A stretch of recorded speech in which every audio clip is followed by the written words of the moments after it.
வணக்கம். பொதிகை செய்திகளுக்காக மாலா நாகராஜ். தலைப்புச் செய்திகள்.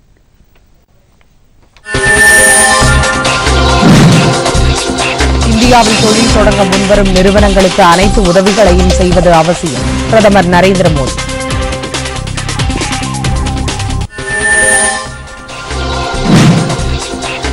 மத்திய பிரதேச மாநில காங்கிரஸ் சட்டமன்ற கட்சித் தலைவராக கமல்நாத் தேர்வு. விரைவில் முதலமைச்சராக பதவியேற்கிறார்.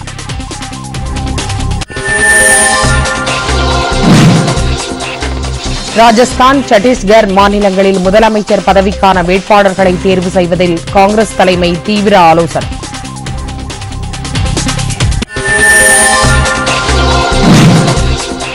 உள்நாட்டு போர் நடைபெறும் ஏமனில் கிளர்ச்சி குழுக்கள் இடையே போர் நிறுத்தத்திற்கு ஒப்புதல்.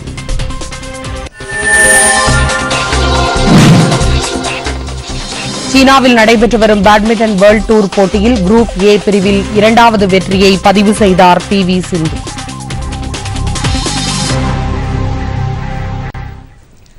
விரிவான செய்திகள்.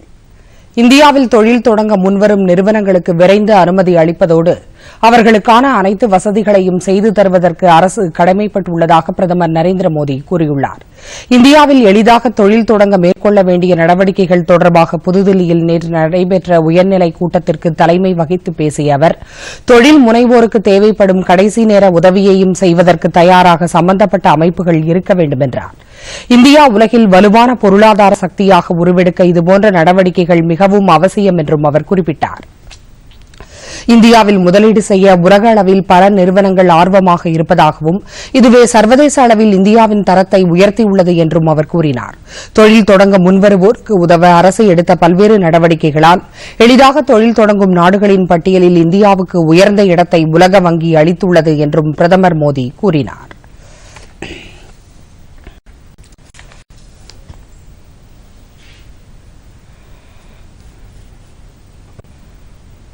மத்திய பிரதேச மாநில முதலமைச்சராக காங்கிரஸ் மூத்த தலைவர் கமல்நாத் தேர்வு செய்யப்பட்டுள்ளார். புதுதில்லியில் நேற்று காங்கிரஸ் தலைவர் ராகுல்காந்தி இம்மாநில முதலமைச்சரை தேர்வு செய்வது குறித்து மத்திய பிரதேசத்தைச் சேர்ந்த காங்கிரஸ் தலைவர்கள் கமல்நாத், ஜோதிராதித்ய சிந்தியா உள்ளிட்ட தலைவர்களுடன் தீவிரமாக ஆலோசனை நடத்திய பின்னர் இந்த அறிவிப்பு வெளியிடப்பட்டது. மத்திய பிரதேச மாநில முதலமைச்சராக தேர்வு செய்யப்பட்டுள்ள கமல்நாத் இன்று காலை மாநில ஆளுநர் ஆனந்திபென் பட்டேலை சந்தித்து பதவிப் பிரமாண ஏற்பாடுகள் குறித்து விவாதிக்க இருக்கிறார். முன்னதாக தில்லியிலிருந்து நேற்று இரவு போபால் திரும்பிய கமல்நாத்திற்கு விமான நிலையத்தில் அவரது ஆதரவாளர்கள் உற்சாக வரவேற்பு அளித்தனர். இன்று காலை காங்கிரஸ் சட்டமன்ற கட்சி கூட்டத்தில் தலைவராக கமல்நாத் தேர்வு செய்யப்படுவார் என்று அம்மாநிலத்திற்கான காங்கிரஸ் கட்சியின் மேலிட பார்வையாளர் AK ஆண்டனி கூறினார். மத்திய பிரதேச மாநில சட்டப்பேரவைத் தேர்தலில் மொத்தமுள்ள 230 தொகுதிகளில் காங்கிரஸ் கட்சிக்கு 121 உறுப்பினர்களின் ஆதரவு கிடைத்துள்ளது.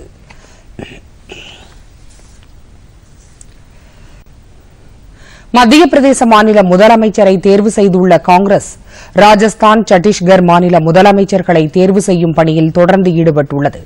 இது தொடர்பாக காங்கிரஸ் தலைவர் ராகுல்காந்தி, ராஜஸ்தான் மாநில காங்கிரஸ் தலைவர் சச்சின் பைலட், முன்னாள் முதலமைச்சர் அசோக் கெலாட் ஆகியோருடன் தொடர்ந்து ஆலோசனையில் ஈடுபட்டுள்ளார். ஏற்கனவே இம்மாநிலத்தில் தேர்வு செய்யப்பட்ட காங்கிரஸ் சட்டமன்ற உறுப்பினர்கள் கட்சித் தலைவரை தேர்ந்தெடுக்கும் பொறுப்பை கட்சியின் தலைமையுடன் ஒப்படைத்துள்ளனர். இதேபோல் காங்கிரஸ் வெற்றி பெற்றுள்ள மற்றொரு மாநிலமான சத்தீஸ்கரிலும் முதலமைச்சரை தேர்வு செய்ய அம்மாநில காங்கிரஸ் தலைவர்களுடன் ராகுல்காந்தி தொடர்ந்து ஆலோசனையில் ஈடுபட்டுள்ளார். ஓரிரு நாளில் இந்த இரு மாநிலங்களிலும் முதலமைச்சர் யார் என்பது முடிவு செய்யப்படும் என்று தில்லியில் காங்கிரஸ் வட்டாரங்கள் தெரிவித்தன. நாடாளுமன்ற குளிர்கால கூட்டத்தொடர் தொடங்கியதிலிருந்து பல்வேறு பிரச்சினைகளை எதிர்க்கட்சிகள் எழுப்பி வருவதால் ஏற்படும் அமளியால் அவை நடவடிக்கைகள் நாள்தோறும் ஒத்திவைக்கப்பட்டு வருகின்றன. நேற்றும் நாடாளுமன்றத்தின் இரு அவைகளிலும் எதிர்க்கட்சியினர் பல்வேறு கோரிக்கைகளை வலியுறுத்தி அமளியில் ஈடுபட்டதால் இரு அவைகளும் நாள் முழுமைக்கும் ஒத்திவைக்கப்பட்டன. மாநிலங்களவை கூடியதும் கஜா புயல் பாதிப்பு தொடர்பாக தமிழக உறுப்பினர்கள் பிரச்சினை எழுப்பினர். அவையின் மையப்பகுதிக்கு சென்று அவர்கள் முழக்கங்களை எழுப்பியதால் அவை நடவடிக்கைகள் பாதிக்கப்பட்டன. இதையடுத்து அவை நடவடிக்கைகளை நாள் முழுமைக்கும் ஒத்திவைப்பதாக அவைத் தலைவர் வெங்கையா நாயுடு அறிவித்தார். மக்களவையில் ரஃபேல் போர் விமான ஒப்பந்தம் உள்ளிட்ட பல்வேறு பிரச்சினைகள் குறித்து விவாதிக்க வேண்டும் என்று எதிர்க்கட்சிகள் அமளியில் ஈடுபட்டனர். இதனால் 2 முறை அவை ஒத்திவைக்கப்பட்டது. மீண்டும் அவை கூடிய போதும் அமளி நீடித்ததால் நாள் முழுவதற்கும் அவை நடவடிக்கைகள் ஒத்திவைக்கப்பட்டன. முன்னதாக கூச்சல் குழப்பத்திற்கு இடையே மத்திய நீர்வளத்துறை இணை அமைச்சர் அர்ஜுன் ராம் மெஹ்வால் உறுப்பினர்களின் கேள்விகளுக்கு எழுத்து மூலம் பதிலளித்தார். மழை வெள்ளத்தால் தமிழகத்தில் அதிக அளவாக 25,912 கோடி ரூபாய் அளவுக்கு சேதம் ஏற்பட்டது என்றும் அதிகபட்சமாக தமிழகத்தில் 421 பேர் இந்த காலகட்டத்தில் உயிரிழந்ததாகவும் அவர் கூறினார். இந்தியா ரஷ்யா இடையே பாதுகாப்புத் துறையில் இருதரப்பு ஒத்துழைப்பு திருப்திகரமாக இருப்பதாக பாதுகாப்புத்துறை அமைச்சர் நிர்மலா சீதாராமனும் ரஷ்ய பாதுகாப்புத்துறை அமைச்சர் செர்ஜி சோய்குவும் தெரிவித்துள்ளனர். புதுதில்லியில் நேற்று நடைபெற்ற ராணுவ தொழில்நுட்ப ஒத்துழைப்புக்கான இந்தியா ரஷ்யா அரசுகளுக்கு இடையிலான ஆணையத்தின் 18வது கூட்டத்தில் கலந்து கொண்டு பேசியபோது இதனை இருவரும் தெரிவித்தனர். பாதுகாப்பு தளவாட தொழிற்சாலை மற்றும் இரு நாடுகளுக்கு இடையே தொழில்நுட்பத்தை பரிமாறிக் கொள்ளுதல், ராணுவ தளவாடங்களை விற்பனை செய்த பின்னர் அதனை பராமரிக்க உதவி செய்தல், ராணுவ தளவாடங்களை மேம்படுத்த உதவுதல் உள்ளிட்டவை தொடர்பாக இரு அமைச்சர்களும் இந்த கூட்டத்தில் விரிவாக ஆலோசனை நடத்தினர்.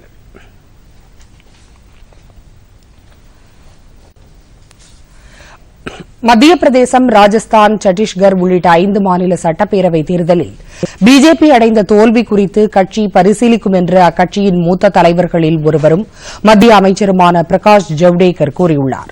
புதுதில்லியில் நேற்று நிகழ்ச்சி ஒன்றில் கலந்து கொண்ட பின்னர் செய்தியாளர்களிடம் பேசிய அவர், மத்திய பிரதேச மாநிலத்தில் காங்கிரஸ் பிஜேபி இடையே நெருக்கமான போட்டி இருந்தது என்றார். விவசாய பிரச்சினையை மத்திய பிரதேச அரசு சரியாக கையாள தவறியதால் தோல்வி ஏற்பட்டதா என்று செய்தியாளர் கேட்டதற்கு, அனைத்து மாநில அரசுகளுக்கும் இந்த பிரச்சினை நீண்ட காலமாக உள்ளது என்று கூறினார். பிஜேபி அரசை பொறுத்தவரை விவசாயிகளுக்கு ஆதரவான அரசு என்றும் அவர்களின் முன்னேற்றத்திற்காக எண்ணற்ற திட்டங்களை செயல்படுத்தி வருவதாகவும் கூறினார். ஏற்கனவே இருந்த காங்கிரஸ் கட்சி கடைபிடித்து வந்த கொள்கைகளால் தான் விவசாயிகளின் நிலை மோசமான நிலைக்கு சென்றது என்றும் அவர் குற்றம் சாட்டினார். ரிசர்வ் வங்கியின் புதிய ஆளுநராக தேர்வு செய்யப்பட்டுள்ள சக்தி காந்ததாஸ் தலைமையில் அவ்வங்கியின் மத்திய நிர்வாகக் குழு இன்று மும்பையில் கூடுகிறது. ரிசர்வ் வங்கியின் செயல்பாடுகள் மற்றும் அதன் நிர்வாகம் குறித்து முக்கியமாக இந்த கூட்டத்தில் விவாதிக்கப்பட உள்ளது. ரிசர்வ் வங்கியின் முடிவுகளை எடுப்பதில் மத்திய நிர்வாகக் குழுவின் பங்கு குறித்தும் இந்த கூட்டத்தில் விவாதிக்கப்பட உள்ளது. கடந்த மாதம் 19ஆம் தேதி நடைபெற்ற ரிசர்வ் வங்கி மத்திய நிர்வாகக் குழு கூட்டத்தில் எடுக்கப்பட்ட முடிவுகளை அமலாக்குவதில் ஏற்பட்டுள்ள முன்னேற்றம் குறித்தும் இந்த கூட்டத்தில் ஆய்வு செய்யப்பட உள்ளது. குறு, சிறு, நடுத்தர நிறுவனங்களுக்கு கடன் உதவி வழங்குவதில் ஏற்பட்டுள்ள பிரச்சினைகள் உட்பட பல்வேறு விஷயங்கள் தொடர்பாக இந்த கூட்டத்தில் விவாதிக்கப்படும் என்று எமது மும்பை செய்தியாளர் தெரிவிக்கிறார். ரிசர்வ் வங்கியின் புதிய தலைவராக தேர்வு செய்யப்பட்ட பின்னர் செய்தியாளர்களிடம் பேசிய சக்தி காந்ததாஸ், வங்கியின் தன்னாட்சியையும் நம்பகத்தன்மையையும் தொடர்ந்து நிலைநாட்டுவேன் என்று கூறியிருந்தார். மூத்த குடிமக்களுக்கான மாத ஓய்வூதியத்தை உயர்த்துமாறு மத்திய அரசை உச்சநீதிமன்றம் கேட்டுக் கொண்டுள்ளது. மேலும் வறுமை கோட்டிற்கு கீழே வசிக்கும் மூத்த குடிமக்களை பாதுகாப்பதற்காக குறைந்தபட்சம் ஒவ்வொரு மாவட்டத்திலும் ஒரு முதியோர் இல்லங்களையாவது ஏற்படுத்த நடவடிக்கை எடுக்குமாறு கூறியுள்ளது. சமூகத்தில் மூத்த குடிமக்களின் அவலமான நிலை குறித்து கவலை தெரிவித்த உச்சநீதிமன்ற நீதிபதிகள், குடும்ப உறுப்பினர்களாலேயே மூத்த குடிமக்கள் அனாதையாக விடப்படுவது கொடுமையானது என்றனர். இவர்கள் பாதுகாப்பாகவும் கண்ணியமாகவும் வாழ்வதற்கு மத்திய மாநில அரசுகள் கவனம் செலுத்த வேண்டும் என்று நீதிபதி மதன் பி லோகூர், தீபக் குப்தா ஆகியோர் அடங்கிய அமர்வு கூறியது. தற்போது 60 முதல் 79 வயது வரை உள்ள மூத்த குடிமக்களுக்கு மத்திய அரசு மாதம் 200 ரூபாயை இந்திரா காந்தி தேசிய முதியோர் ஓய்வூதிய திட்டத்தின் கீழ் வழங்கி வருகிறது. 80 வயதிற்கு மேற்பட்டவர்களுக்கு மாதம் 500 ரூபாய் ஓய்வூதியமாக வழங்கப்படுகிறது. மத்திய அரசின் தொகையுடன் கூடுதல் தொகையை சேர்த்து மாநில அரசுகளும் வழங்கி வருகின்றன. நீர்மூழ்கி கப்பல்களில் விபத்து ஏற்பட்டால் அதில் உள்ளவர்களை மீட்பதற்காக வாங்கப்பட்டுள்ள ஆழ்கடல் மீட்பு வாகனம் இந்திய கடற்படையில் சேர்க்கப்பட்டுள்ளது. இதற்கான நிகழ்ச்சி மும்பையில் உள்ள கப்பற்படை தளத்தில் நேற்று நடைபெற்றது. இதுபோன்ற வாகனங்களை உலகில் முன்னணியில் உள்ள சில நாடுகளின் கடற்படைகளிடம் மட்டுமே உள்ளது என்பது குறிப்பிடத்தக்கது. அந்த நாடுகளின் வரிசையில் தற்போது இந்தியாவும் சேர்ந்துள்ளது. இந்த மீட்பு வாகனத்தை கொண்டு கடலுக்கு அடியில் 650 மீட்டர் ஆழம் வரை சென்று 15 பேரை மீட்க முடியும். இதுபோன்ற மீட்பு வாகனங்கள் ஏற்கனவே கிழக்கு கடற்படையின் தலைமை தளம் அமைந்துள்ள விசாகப்பட்டினத்தில் வழங்கப்பட்டுள்ளது. கடற்படையில் இதுபோன்ற வாகனங்கள் சேர்க்கப்பட்டிருப்பது முக்கியத்துவம் வாய்ந்த நடவடிக்கை என்று கடற்படையின் தலைமை தளபதி அட்மிரல் சுனில் லம்பா கூறியுள்ளார்.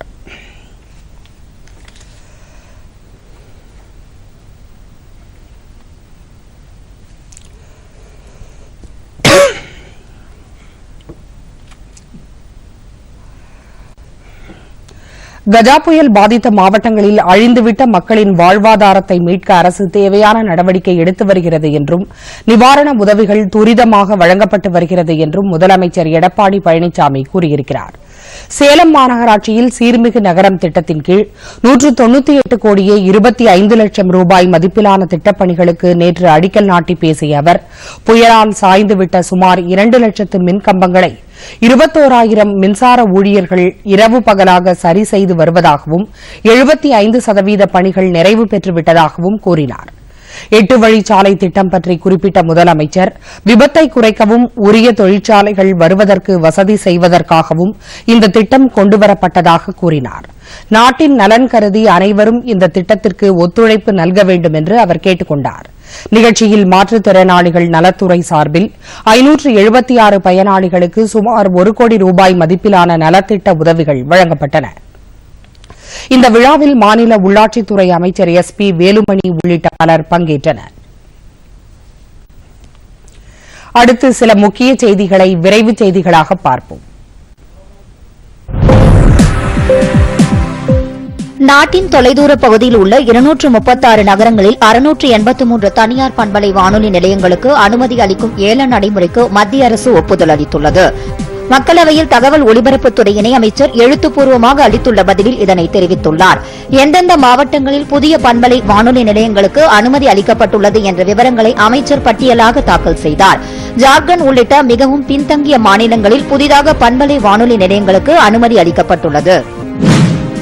இசையும் நாட்டியமும் கேட்போர் மொழியில் இருந்தால் மிகவும் இனிமை நிறைந்ததாக மாறிவிடுகிறது என்று தமிழக ஆளுநர் பன்வாரிலால் புரோஹித் கூறியுள்ளார்.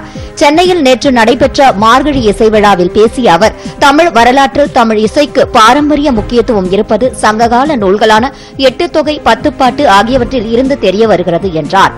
சங்க காலத்திற்கு பிறகு மேலும் சிறப்பாக தமிழிசை வளர்ச்சி அடைந்ததாக கூறிய அவர், சிலப்பதிகாரத்தில் இசை மற்றும் நாட்டிய குறிப்புகள் முறையாக அறிவியல் பூர்வமாக அமைத்து கூறப்பட்டிருப்பதை குறிப்பிட்டார். திரைப்படம் மற்றும் தொலைக்காட்சி பயிற்சி நிலையத்தின் புதிய தலைவராக அந்த நிலையத்தில் தற்போது துணைத் தலைவராக உள்ள பிர்ஜேந்திர பால் சிங் நியமிக்கப்பட்டுள்ளார். மத்திய தகவல் ஒலிபரப்பு அமைச்சகம் நேற்று இதனை அறிவித்தது. திரைப்படத்துறையில் நீண்டகாலம் பணியாற்றிய அனுபவம் உடைய இவர் இந்த பயிற்சி நிலையத்தின் முன்னாள் மாணவர் என்பது குறிப்பிடத்தக்கது. சோனி தொலைக்காட்சியில் கடந்த 21 ஆண்டுகளாக ஒளிபரப்பப்படும் பிரபல CID என்ற தொலைக்காட்சி தொடரை தயாரித்து இயக்கி வருபவர் பிர்ஜேந்திர பால் சிங் என்பது குறிப்பிடத்தக்கது. இதே தொடருக்காக லிம்கா சாதனை புத்தகத்திலும் இவர் இடம்பெற்றுள்ளார் என்பது கூடுதல் தகவலாகும். நாடாளுமன்ற தேர்தலுக்கு முன்னோடியாக சமீபத்தில் முடிவடைந்த 5 மாநில தேர்தல்கள் அமைந்துள்ளன என்று இந்திய கம்யூனிஸ்ட் கட்சித் தலைவர் நல்லக்கண்ணு கூறியுள்ளார். மதுரையில் நேற்று செய்தியாளர்களிடம் பேசிய அவர், மக்கள் விரோத கொள்கைகளை அமுல்படுத்தியதால் 5 மாநில சட்டப்பேரவை தேர்தல்களில் பிஜேபி தோல்வியடைந்தது என்றார். உடனிருந்த கட்சியின் மாநில செயலாளர் முத்தரசன் செய்தியாளர்களிடம் பேசுகையில், புயல் பாதித்த மாவட்டங்களை பேரிடர் பகுதிகளாக அறிவிக்க கோரி இம்மாதம் 18ஆம் தேதி தமது கட்சியின் சார்பில் உண்ணாவிரத போராட்டம் நடைபெறும் என்று கூறினார். ஒரே பாரதம் உன்னத பாரதம் திட்டத்தின் கீழ் நாட்டுப்பற்றும் தேச நிர்மாணமும் என்ற தலைப்பின் கீழ் மாநில அளவிலான பேச்சுப் போட்டிகள் நேற்று நேரு யுவகேந்திரா சங்கத்தின் சார்பில் நேற்று சென்னையில் நடைபெற்றது. இத்தகைய பேச்சுப் போட்டிகளை மாவட்ட, மாநில, தேசிய நிலைகளில் நடத்தும் பொறுப்பு நேரு இளைஞர் மையங்களின் இணையத்துக்கு வழங்கப்பட்டுள்ளது. அடுத்த ஆண்டு நடைபெற உள்ள குடியரசு தின கொண்டாட்டங்களின் போது இதில் வெற்றி பெற்றவர்களுக்கு பரிசுகள் வழங்கப்படும். GST வருடாந்திர கணக்குகளை தாக்கல் செய்வதற்கான கடைசி தேதி மார்ச் 31ஆம் தேதி வரை நீட்டிக்கப்பட்டுள்ளது. மத்திய கலால் வரித்துறை ஆணையர் வெளியிட்டுள்ள செய்திக்குறிப்பில் இந்த தகவல் தெரிவிக்கப்பட்டுள்ளது. வரி செலுத்துவோர் இந்த தேதிக்கு முன்னதாக கணக்குகளை தாக்கல் செய்யுமாறு அதில் கேட்டுக் கொள்ளப்பட்டுள்ளது. இணைய பக்கத்தில் படிவம் கிடைக்கப்பெற்றவுடன் வருடாந்திர கணக்கு தாக்கல் செய்வது குறித்து நேரடி செயல் விளக்கம் தர கலால் வரித்துறை முன்வந்துள்ளதாக அதில் கூறப்பட்டுள்ளது. சென்னையில் ஜனவரி 10ஆம் தேதி சரக அளவிலான அஞ்சல் குறை தீர்ப்பு முகாம் நடைபெற உள்ளதாக தமிழ்நாடு சரக தலைமை போஸ்ட் மாஸ்டர் ஜெனரல் அலுவலகம் தெரிவித்துள்ளது. அஞ்சல் துறை வாடிக்கையாளர்களின் குறைகளை கேட்டு அவற்றுக்கு தீர்வு காணும் விதமாக இந்த முகாமுக்கு ஏற்பாடு செய்யப்பட்டுள்ளது. ஜனவரி 10ஆம் தேதி காலை 11:30க்கு சென்னை அண்ணா சாலையில் உள்ள தமிழ்நாடு தலைமை போஸ்ட் மாஸ்டர் ஜெனரல் அலுவலகத்தில் இந்த முகாம் நடைபெறும் என்று செய்திக்குறிப்பில் தெரிவிக்கப்பட்டுள்ளது.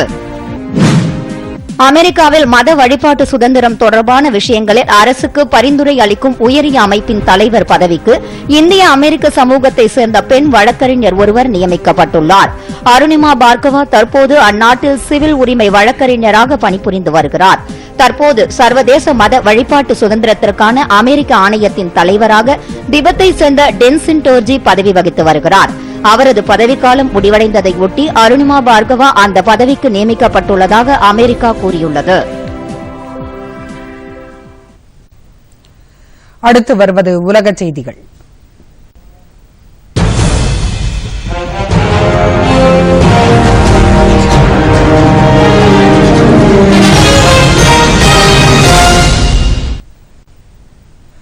உள்நாட்டு போர் நடைபெறும் ஏமனில் சண்டை நிறுத்தத்திற்கு கிளர்ச்சி குழுக்கள் ஒப்புக் கொண்டுள்ளன.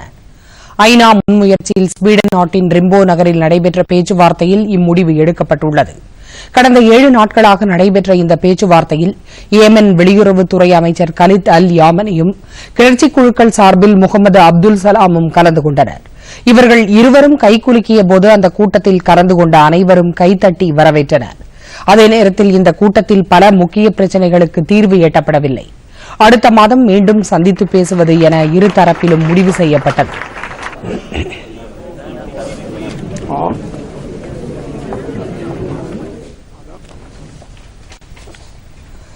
பிரான்சில் புகழ்பெற்ற கிறிஸ்துமஸ் பண்டிகைக்கான சந்தையாக ஸ்ட்ராஸ்பர்கில் பொதுமக்கள் 3 பேரை சுட்டுக் கொன்ற நபர் அந்நாட்டின் காவல்துறையால் சுட்டுக் கொல்லப்பட்டார்.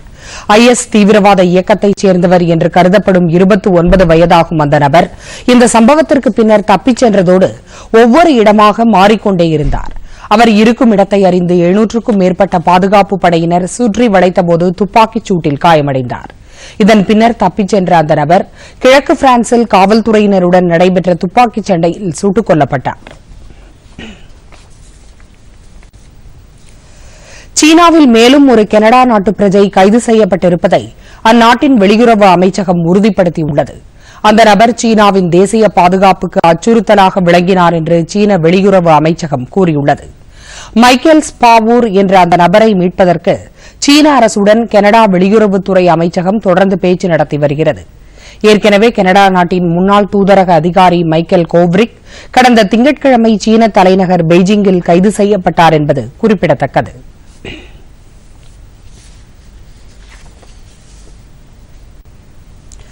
உக்ரைனுக்கு எதிராக ரஷ்யாவின் நடவடிக்கையை கண்டிக்கும் வகையில் அந்நாட்டிற்கு எதிரான பொருளாதார தடையை ஐரோப்பிய நாடுகள் மேலும் 6 மாதத்திற்கு நீட்டித்துள்ளன.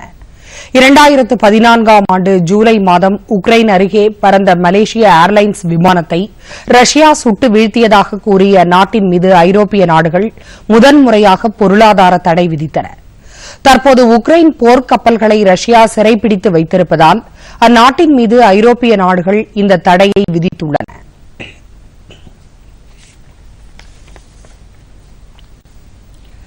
இனி வருவது விளையாட்டுச் செய்திகள்.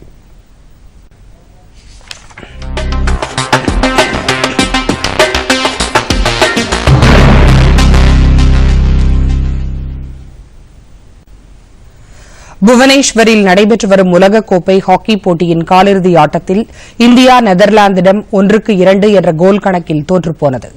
இதனையடுத்து அரையிறுதிக்கு தகுதி பெற்றுவிடும் என்ற இந்திய அணியின் நம்பிக்கை தகர்ந்து போனது. இந்தியாவின் சார்பில் ஆகாஷ் தீப் சிங் 1 கோல் அடித்தார். நெதர்லாந்து அணியின் சார்பில் முதலாவது கோலை தியர்ரி பிரிங்க் மேலும் 2வது வெற்றி கோலை மின்கு வான் டர் வியர்டன் ஆகியோரும் அடித்தனர். இந்த வெற்றியை அடுத்து நெதர்லாந்து அரையிறுதிக்கு தகுதி பெற்றது.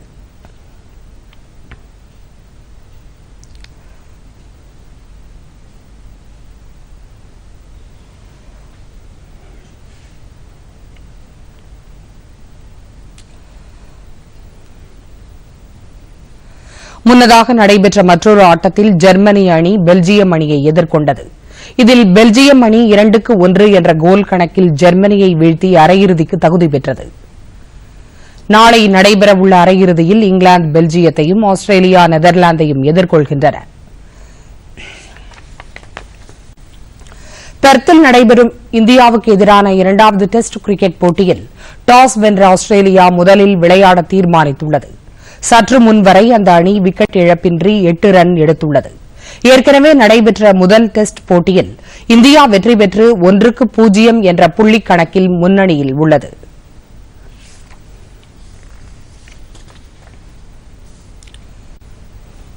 சீனாவின் குவாங்ஷூ நகரில் நடைபெற்று வரும் பேட்மிண்டன் வேர்ல்டு டூர் ஃபைனல்ஸ் போட்டியில் இந்தியாவின் நட்சத்திர வீராங்கனை PV சிந்து அபாரமாக விளையாடி இரண்டாவது வெற்றியை பதிவு செய்தார்.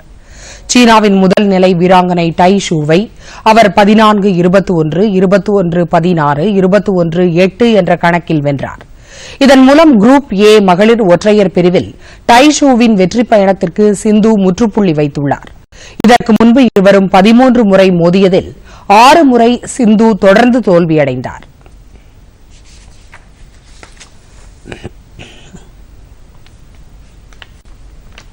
இனி வருவது வானிலை.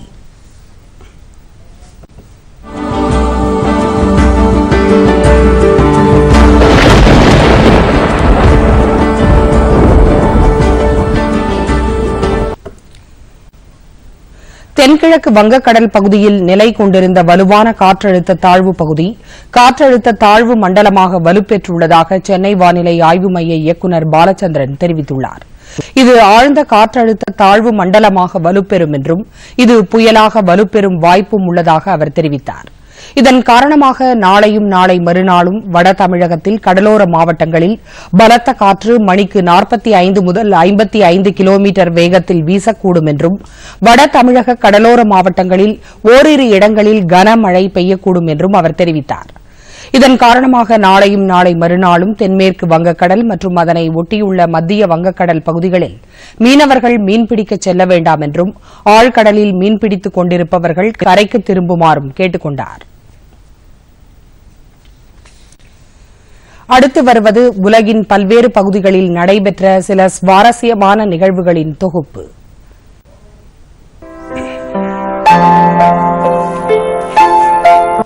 தாய்லாந்தில் யானைகளுக்கு என்று புகழ்பெற்ற பல சரணாலயங்கள் உள்ளன. நட்சத்திர சொகுசு விடுதிகளின் இனிமையான இசையின் பின்னணியில் விருந்துண்டு மகிழ்வது மனிதர்களுக்கு வாடிக்கையாகும்.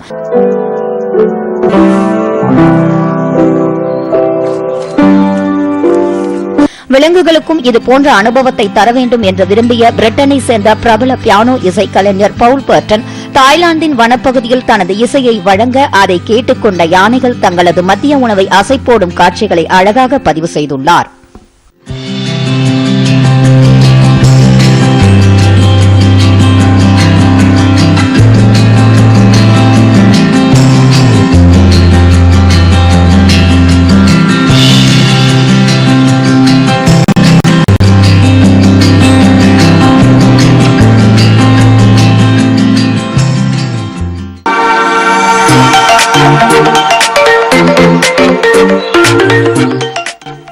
இத்தாலியின் கார் ரேஸ்லோ நகரில் நடைபெற்ற உலகக்கோப்பை பனிச்சறுக்கு விளையாட்டுப் போட்டியில் ஸ்லோவேனியாவின் டிம்மாஸ் நேக் ஆடவர் பிரிவிலும் இத்தாலியின் நடாயா ஓச்சனர் மகளிர் பிரிவிலும் பட்டத்தை வென்றுள்ளார்.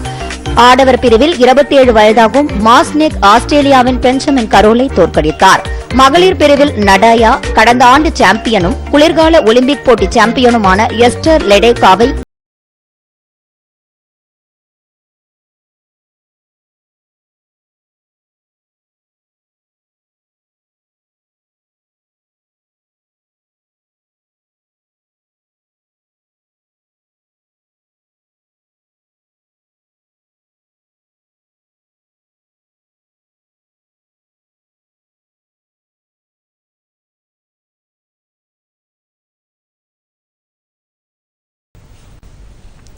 இனி இன்றைய பத்திரிகை செய்திகள்.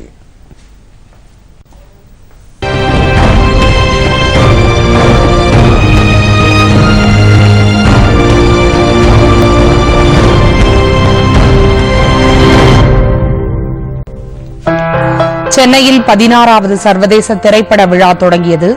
150 படங்கள் திரையிடப்படுகின்றன. தினத்தந்தி.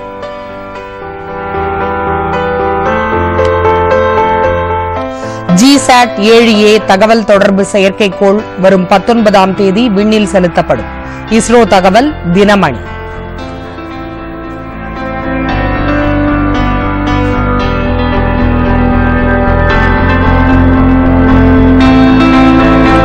வேலூர் அப்துல்லாபுரத்தில் அமைக்கப்பட்டு வரும் புதிய விமான நிலையத்தில் தகவல் தொடர்பு வசதிகள் சோதனை.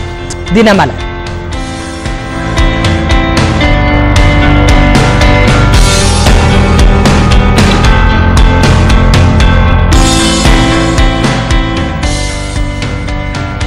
புதிய தலைமைச் செயலக கட்டிடம் தொடர்பாக லஞ்ச ஒழிப்புத்துறை விசாரிக்கும் அரசாணை ரத்து. சென்னை உயர்நீதிமன்றம் தீர்ப்பு. தினகரன்.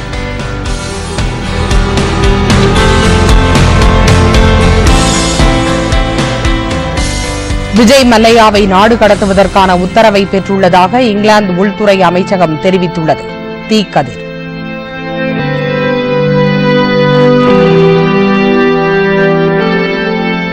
ஜெயலலிதா மரணம் தொடர்பான விசாரணைக்கு ஆஜராக துணை முதலமைச்சர் ஓ பன்னீர்செல்வம், சுகாதாரத்துறை அமைச்சர் விஜயபாஸ்கருக்கு ஆறுமுகசாமி ஆணையம் சம்மன்.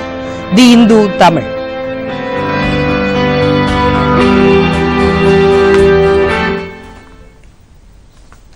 மீண்டும் தலைப்புச் செய்திகள்.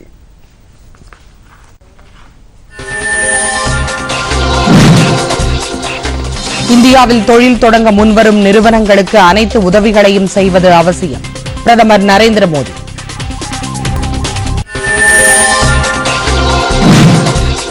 மத்திய பிரதேச மாநில காங்கிரஸ் சட்டமன்ற கட்சி தலைவராக கமல்நாத் தேர்வு. விரைவில் முதலமைச்சராக பதவியேற்கிறார்.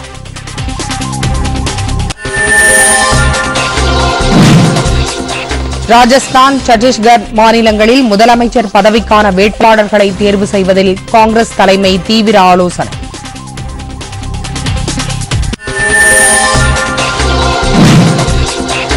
உள்நாட்டு போர் நடைபெறும் ஏமனில் கிளர்ச்சி குழுக்கள் இடையே போர் நிறுத்தத்திற்கு ஒப்புதல்.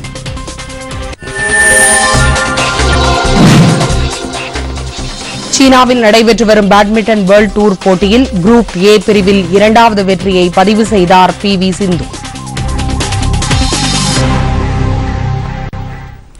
பொதிகை செய்திகளை யூடியூபில் தமிழ் நியூஸ் தூர்தர்ஷன் என்ற சேனலிலும், டுவிட்டரில் Tamil news Doordarshan @DD news Chennai என்ற பக்கத்திலும் காணலாம்.